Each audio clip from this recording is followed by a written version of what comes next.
Les pelouses sèches ont été façonnées au fil du temps par des pratiques agricoles extensives auxquelles la végétation s'est adaptée. Le sol est souvent peu profond et filtrant sur une roche très fissurée, massive ou sur un sable qui ne retient pas l'eau. Le résultat est là. En plusieurs décennies s'est installé un cortège de plantes spécifiques, pas très hautes, peu denses et qui sèchent vite en été, souvent favorisées par un microclimat chaud et sec. Rien à voir avec les pelouses du jardin, du stade de foot ou du golf. Les pelouses naturelles sont un patrimoine, un bien commun. C'est un paysage aux 1000 senteurs, aux 1000 couleurs, un lieu de balade, de cueillette d'herbes aromatiques et même une coupure végétale peu sujette à l'incendie, un vrai enjeu social et économique. La biodiversité y est très élevée. Les pelouses hébergent près de 26% des plantes protégées en France. C'est aussi un paradis pour les pollinisateurs sauvages, dont dépendent près de 90% de nos plantes à fleurs. C'est une source précieuse pour la production de miel, et pour les troupeaux, c'est une ressource alimentaire qui fait toute la spécificité de la viande et des fromages. Alors, il faut en prendre soin, car les pelouses sèches sont orphelines de dispositifs de préservation et sont en train de disparaître, d'être morcelées ou envahies par les broussailles. Leur biodiversité s'appauvrit, elles perdent leur fonction. Agissons. En 2021, nous avons eu une explosion de gagés. Nous avons compté jusqu'à 999 fleurs. On est là sur des parcelles privées, des parcelles publiques. Donc il y a eu des conventions signées avec les propriétaires, et ce qui a permis l'intervention du conservatoire pour éviter l'envahissement par les prunelliers. Et au début, c'était 16, 20, 30 fleurs. On était content quand on est arrivé à 100.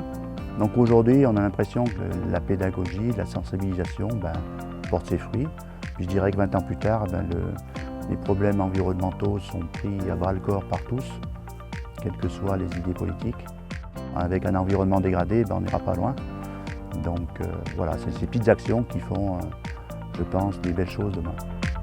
La responsabilité des collectivités locales et même des citoyens propriétaires fonciers est forte.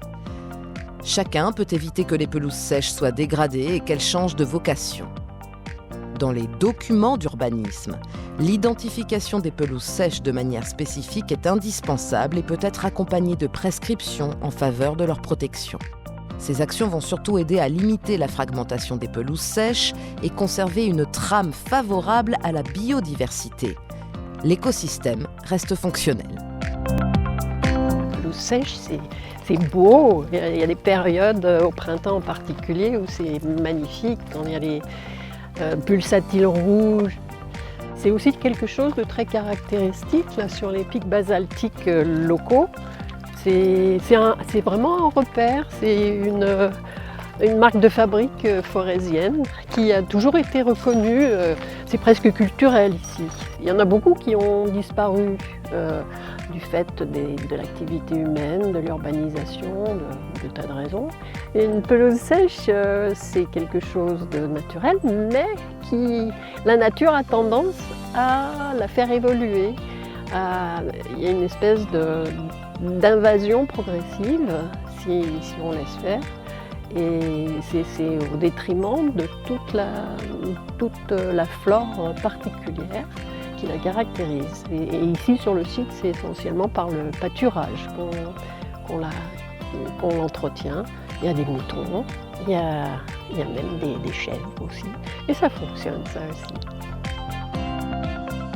Pour empêcher l'embroussaillement, chacun peut mettre en place une gestion différenciée et douce. Par exemple, une fauche annuelle en automne ou un chantier collaboratif.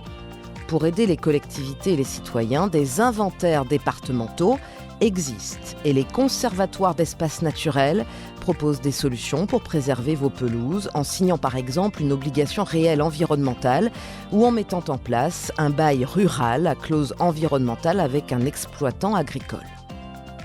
Vous deviendrez alors un excellent ambassadeur de la biodiversité, prêt à agir et à transmettre ce savoir-faire.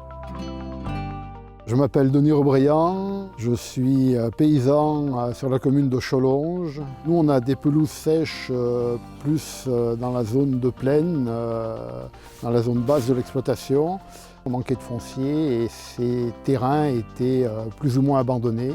Pour nous, c'est intéressant parce qu'on trouve de la ressource fourragère qui nous manquait au départ. Et là, maintenant, on est un peu plus à l'aise au niveau foncier, mais la situation de cette pelouse, plus bas en altitude, nous permet de faire pâturer les vaches plus longtemps à l'automne et plus précocement au printemps.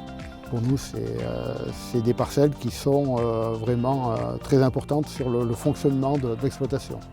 Ça économise du foin, ça évite du boulot à l'intérieur. Bon, il y a de la surveillance, hein, c'est pas à côté de l'exploitation. C'est vraiment très, très vertueux comme parcelle, quoi.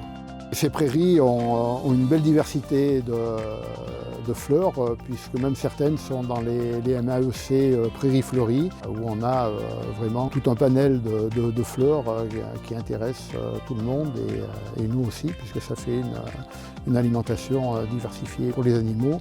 Et en plus, c'est joli et on contribue à la diversité du territoire. Et on s'aperçoit que nous, dans notre système d'exploitation, ces surfaces font partie intégrante de la SAU et nous permettent d'avoir autant de bêtes que nous avons.